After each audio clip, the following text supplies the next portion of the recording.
The sun was low, casting long shadows across the empty desert road. The air was dry and still, the kind of silence that makes every small sound feel louder. Dust drifted lazily across the cracked asphalt, and not a single car had passed for what felt like hours. Tied to the base of a tall concrete pole, sitting on the hard, dry dirt, was a puppy. His fur was a soft mix of black and tan, his ears too big for his head, and a red cloth was tightly wrapped around his eyes. He couldn't see a thing. His breathing was calm, but his body was tense. He didn't whimper, didn't bark, he just waited. The chain around his neck kept him close to the pole, too close to lie down comfortably. His back paws were tucked underneath him, and he shifted now and then, just to relieve the pressure. But he didn't try to escape. He didn't even try to remove the blindfold. It was as if he believed someone would come back. There were no tracks, no footprints, no tire marks. Whoever left him there had made sure of that. There was no food, no water, just the wide, open sky and a burning silence. Why blindfold him? Maybe so he wouldn't know who had done this. Or maybe so the person who did it wouldn't have to look into his eyes. The puppy lifted his nose, sniffing the dry air. His ears turned toward every sound. A gust of wind, a chirping insect, the faint creak of the chain. Every noise held the promise of someone returning. But each time it was just the wind, just the silence. Time passed, then headlights. A car appeared far down the road, moving steadily toward him. The puppy sat up straighter, ears alert, chest rising with hope. The car didn't stop. It passed in a rush of hot air and dust, the headlights fading just as quickly as they had come. The puppy's head turned toward the sound, even after it was gone. Then, softly, he let out a quiet whine. Not loud, not desperate, just sad. Alone, blindfolded, and chained in the middle of nowhere, he waited. Not knowing who had left him, not knowing what he had done wrong. But what he didn't know, what he couldn't see, was that this moment, this painful beginning, would lead to something no one could have expected. Miles down the same highway, an old pickup truck rattled across the fading asphalt. Its blue paint was chipped and sun-bleached, its engine loud but steady. Behind the wheel was a man in his early 60s. Broad shoulders, weathered hands, and tired eyes that had seen more loss than he ever talked about. His name was Walter Briggs, a retired mechanic who had lived alone since his wife passed away 5 years ago. He wasn't in a rush. He never was these days. Every mile he drove was just another stretch of quiet to think in. Walter had no destination that day, just a habit of driving at sunset. It helped clear his mind, gave him something to do besides sit in a silent house filled with memories. The desert always called to him. There was something honest about it. Harsh, yes, but honest. The wind, the dust, the emptiness. It didn't pretend to be anything it wasn't. As he rounded a slight bend in the road, something caught his eye. Just for a second, a shape by a pole. Small, still. He almost dismissed it, thinking it was a trash bag or a piece of metal. But something about the way it sat, too still, too upright. His foot eased off the gas. Instinct kicked in. Walter never ignored his gut. He slowed the truck and pulled over, tires crunching softly on the gravel shoulder. Stepping out of the cab, he adjusted his hat and squinted toward the shape. As he walked closer, the wind carried the faintest sound, like a whimper, broken by the dry air. And then he saw it. The puppy, tied to the pole, eyes covered in red, chest rising and falling quickly, like he was holding his breath the whole time. Walter froze for a moment, his heart caught in his throat. The sight was too much. A blindfolded puppy, left here to die? Jesus, he muttered, his voice rough and full of disbelief. He crouched down slowly, careful not to startle the animal. The pup flinched at the sound of his boots on the dirt, pulling back against the chain, trembling. Walter spoke gently, more to soothe the silence than anything. "It's okay, boy, you're okay now." He reached for the blindfold, loosening the knot. As the red cloth slipped away, the puppy blinked against the sudden light. His eyes, brown, wide, and filled with something between fear and hope, met Walter's. And right then, the man felt it. That strange, quiet pull in the chest that only shows up when something broken finds something lost. Walter stared at the puppy for a long moment, the wind brushing through his hair, carrying the weight of what he was seeing. The pup didn't bark, didn't growl. He just looked up, blinking slowly as if trying to understand if this man was real, or just another part of the silence. His small body was still shaking, not from fear anymore, but from pure exhaustion. Walter reached out with a weathered hand, letting it hover close enough for the pup to sniff. It took a second, but then the puppy leaned forward, just slightly, pressing his nose to Walter's fingers. "I got you," Walter whispered. He pulled out a pocket knife and carefully cut through the chain. The sound of the metal falling against the ground was sharp in the stillness. The puppy flinched but didn't run. He stayed close as if unsure where else to go. Walter wrapped him in an old flannel shirt he had in the truck. The cloth was warm and smelled like engine oil and cedarwood. The puppy didn't resist. He curled into the folds of it like he'd been waiting for that exact moment. Back in the truck, the cab was quiet except for the low hum of the engine. The pup lay curled in the passenger seat, head resting on the folded edge of the flannel. Walter kept glancing over at him, his hands steady on the wheel but his heart anything but. He hadn't felt the strange twist in his chest in a long time, not since the day he sat alone at the kitchen table and realized his wife's voice wouldn't ever echo through the hallway again. "You need a name," he said aloud, half to himself. "Can't just keep calling you boy." He thought for a moment. Names floated in and out. Nothing seemed right. Then he looked again at the red cloth that had been used as a blindfold, now sitting on the dashboard like a forgotten symbol. The way it caught the last light of day, burning red against the windshield, it stirred something in him. "Bandit," he said finally. The puppy lifted his head, ears perking. Walter smiled, a tired kind of smile that didn't reach all the way to his eyes. "Yeah, Bandit. That'll do." As the truck rolled back onto the highway, the sun dipped below the edge of the world. In the rearview mirror, the empty post grew smaller and smaller until it disappeared. But what lay ahead was far from empty. Walter's cabin sat on the edge of a dusty lot, just outside a forgotten Nevada town, surrounded by old mesquite trees and rusting tools scattered like memories he didn't know where to put.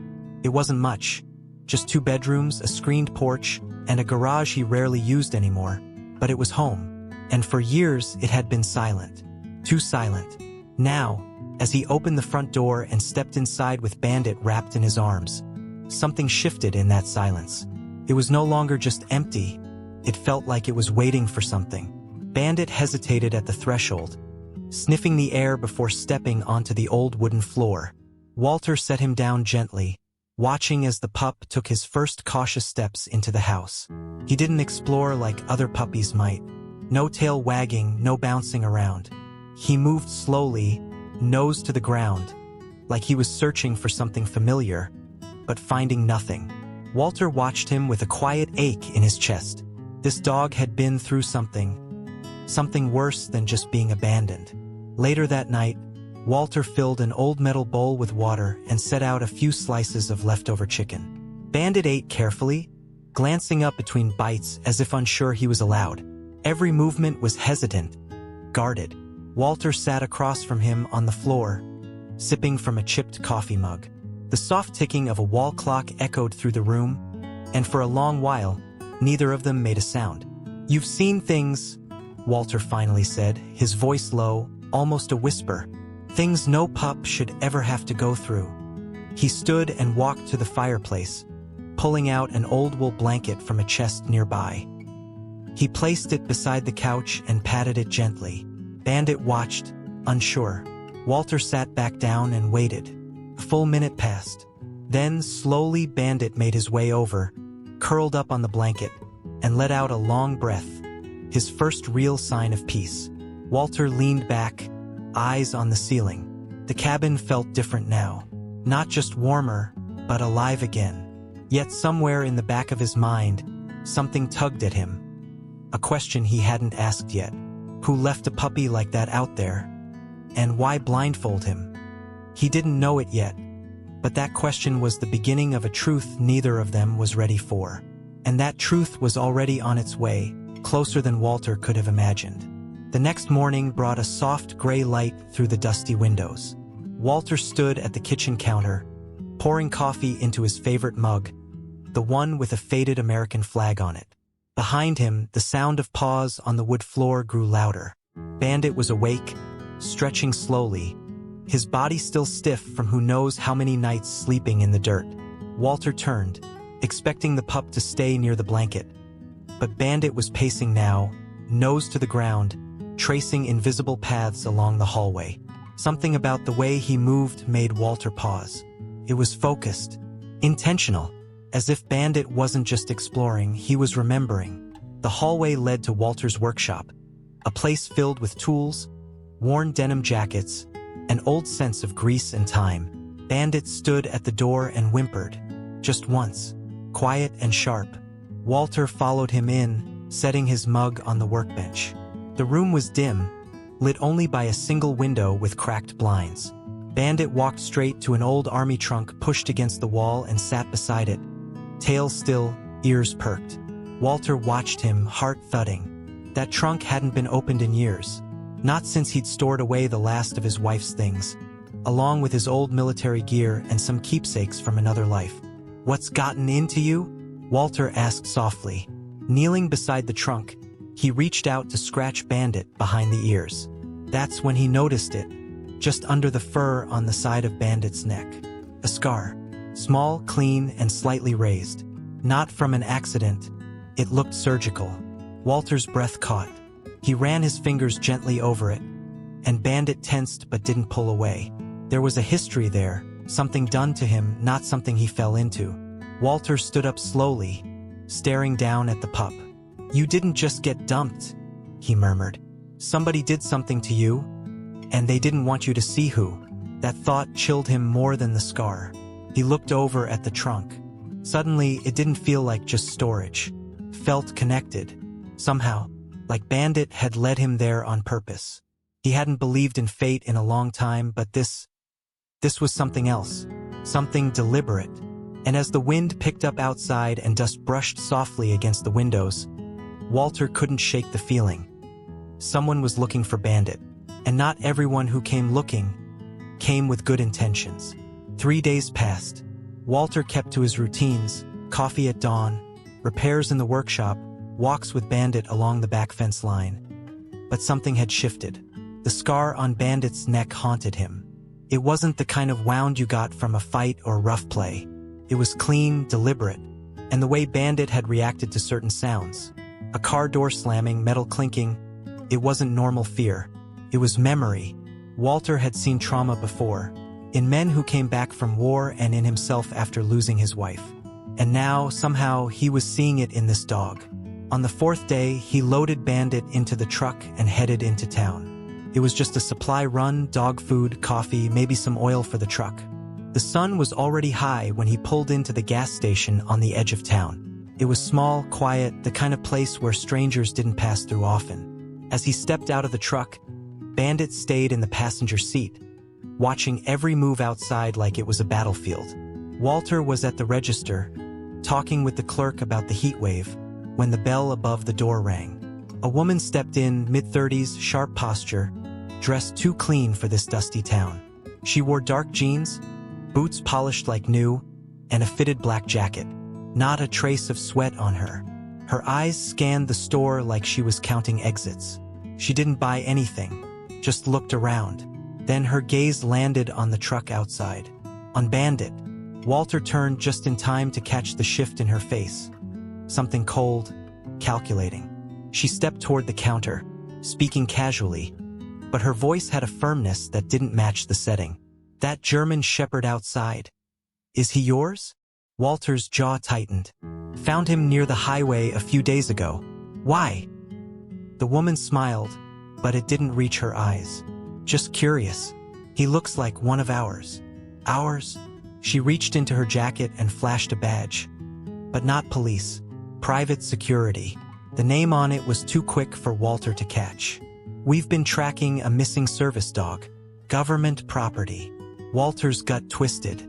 Nothing about Bandit felt like a government dog. And nothing about her felt like someone to trust. "I wouldn't know," he said carefully. "Found him blindfolded and chained to a pole. Doesn't sound like something the government would do to one of their own." The woman's smile faded. She gave one last look at Bandit, then turned and walked out. And in that instant, Walter knew. Someone wanted Bandit gone. But not because he was lost. Because he had seen something he wasn't supposed to remember. That night, Walter didn't sleep. He sat in his recliner with a mug of coffee gone cold and Bandit curled at his feet. Outside, the wind howled against the windows, and somewhere in the distance, a coyote cried into the dark. But inside the cabin, everything felt still, too still. The woman's face wouldn't leave his mind. Neither would the word she'd used, property. Like Bandit was some object, like he didn't matter. Walter looked down at the pup now dozing lightly by his boots. There was nothing government-issued about him. He had soul, pain, memory. You could see it in his eyes. And that made Walter wonder, what exactly had they done to him? At 3 a.m., unable to shake the feeling, Walter climbed up into the attic. It had been years since he'd gone up there. Dust clung to the air like old secrets, and the wooden beams creaked under his weight. He rummaged through boxes marked Army, 1979 to 1992, until his hands landed on a metal case with a broken lock. Inside were old documents, briefings, base photos, and a stack of files from when he worked in military logistics and transport. One file in particular caught his attention. It wasn't his. It was labeled Project Silent Paw, something he didn't recognize. The name struck him as odd, almost comical, until he opened it. There were photos of dogs, German Shepherds, Belgian Malinois, all with tags, all heavily trained. Behavioral reports, medical records, and under one section, a handwritten note. Subject B6, exceptional memory retention, unusually high sensory recall, failed conditioning, transferred to Nevada, ordered for disposal. Walter's mouth went dry. B6, Bandit? He flipped through the pages faster now, hands trembling. The program hadn't just trained dogs, it had tested on them.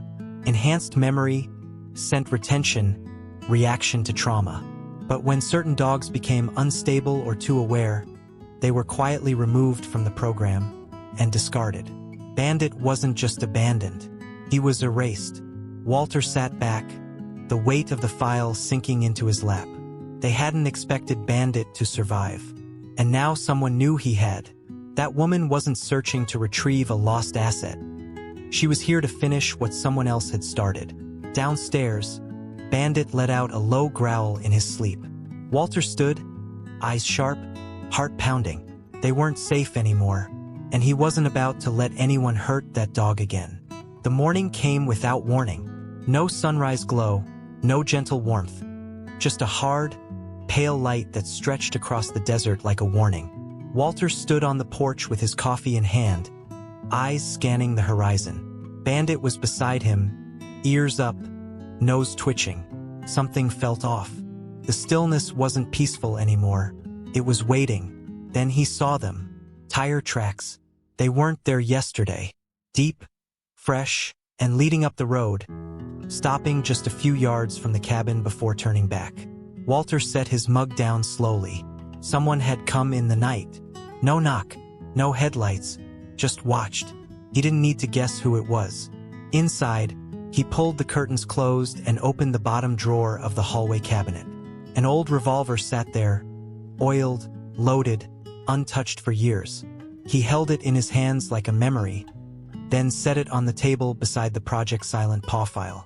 His mind was already working through plans, escape routes, backup fuel, food storage. Bandit paced near the door, agitated. His instincts were flaring up again. Every sound made his head turn. Walter knelt and held his face gently. "You're not going back to them," he said. "Whatever they did to you, it ends here." He decided they'd leave by nightfall. Less visibility, less risk. He packed quickly just what they needed. Cans, bottled water, maps, the file, and Bandit's blanket.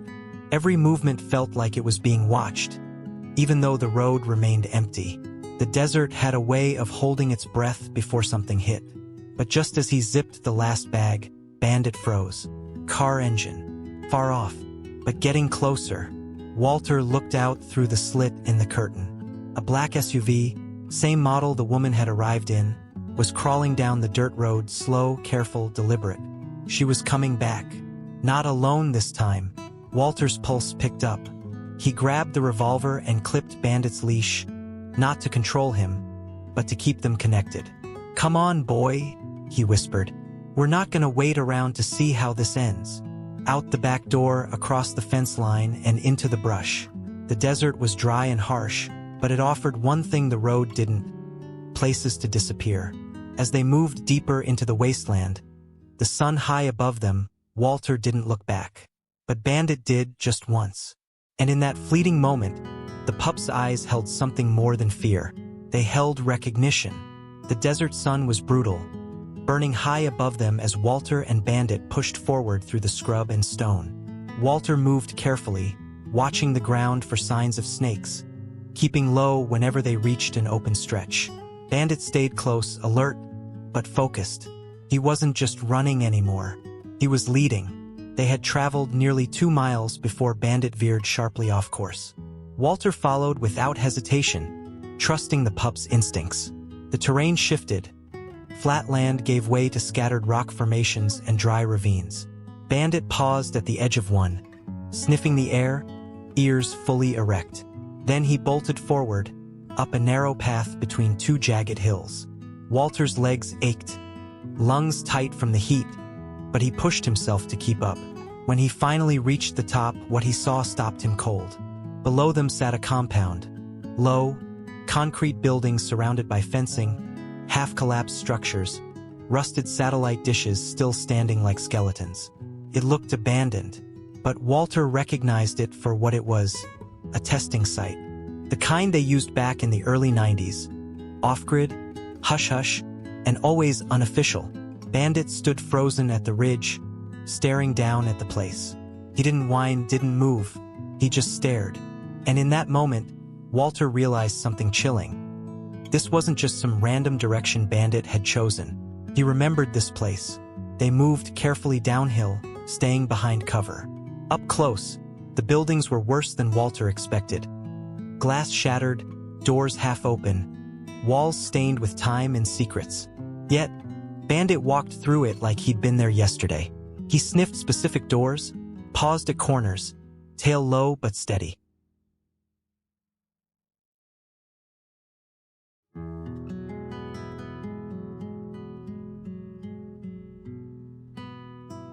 They reached a metal door at the back of one structure. Bandit stopped, pawed at the edge. Walter pushed it open slowly. The sun was unforgiving as Walter and Bandit moved through the desert scrub, avoiding roads, staying low near the dry riverbeds. They had been walking for over an hour when Walter noticed Bandit begin to change. He wasn't just following anymore, he was leading. His nose stayed low, and his pace became focused, like he was tracking something buried deep inside his memory. Walter followed without questioning it. There was something in Bandit's body language, like his mind had unlocked a path only he could see. They climbed over a small ridge, and that's when Walter saw it. A chain-link fence, half buried by sand and time. Beyond it stood a long, flat building with faded paint and shattered windows. No signs, no markings, but it reeked of abandonment and secrecy. Bandit stopped near the fence, staring through it. He didn't bark, didn't whine. He just stood there, frozen. Walter approached slowly, hand resting on the revolver at his hip. "Is this it?" he asked quietly. Bandit didn't move, but his eyes said everything. This was where it had happened, where the pain began. They found a break in the fence and slipped through. The air was still. Every step inside the compound echoed. The place had been stripped bare, but signs of what it once was remained. Empty kennels, chains bolted to concrete floors, for poles and corners. Cold, clinical, cruel. And then they weren't alone. The woman from the gas station appeared at the far end of the hallway, flanked by 2 men in tactical gear. She didn't look surprised to see them. "You shouldn't have come here," she said. Her voice was calm, but her eyes were sharp. You don't understand what you've brought with you. Walter raised the revolver. I know enough. I know what you did to him. He remembers, she replied. That's the problem. Bandit growled low and deep, the kind of sound that didn't come from fear, but from clarity. He wasn't afraid anymore. The two guards moved, but Walter fired a warning shot into the floor. Try me, he growled. We walk out of here, or none of us do. Everything stopped. The woman hesitated. Her eyes shifted not to Walter, but to Bandit. And in that second of hesitation, the truth cracked through. Bandit wasn't just a dog with a memory. He was a witness, and she knew it. They left the compound behind before nightfall, moving quickly and without a word. Walter didn't ask Bandit how he knew the way, and Bandit didn't stop to explain. What mattered was that they were free. Whatever had been done to him, whatever the program had tried to erase, it hadn't worked. Bandit remembered, and that memory had saved them both. They drove for hours, taking back roads, steering away from anything that looked official. Walter didn't know what would come next, whether someone else would try to find them, or whether the woman had said enough to stop the search. But for the first time, he felt like he and Bandit had the upper hand. They stopped in a small mountain town, quiet and hidden beneath thick pines. Walter paid cash for a cabin that smelled like old wood and pine needles. It wasn't much, but it was enough. Bandit took to the place immediately, resting by the fireplace, tail finally relaxed, breathing steady and calm.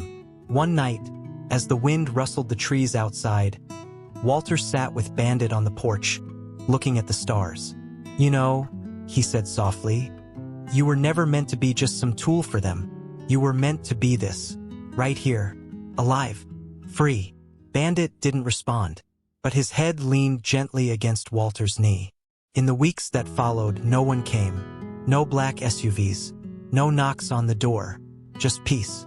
The kind of peace that's earned, not given. Walter started writing again, something he hadn't done in years.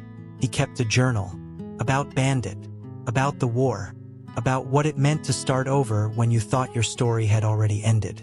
And Bandit? He became the town's quiet companion. Everyone knew the man with the shepherd who never left his side. Some folks asked where he came from. Walter just smiled and said, he found me when I needed him most, because in the end, that's exactly what happened. Not every scar fades, not every question gets answered, but sometimes the broken things find each other, and together they build something whole again.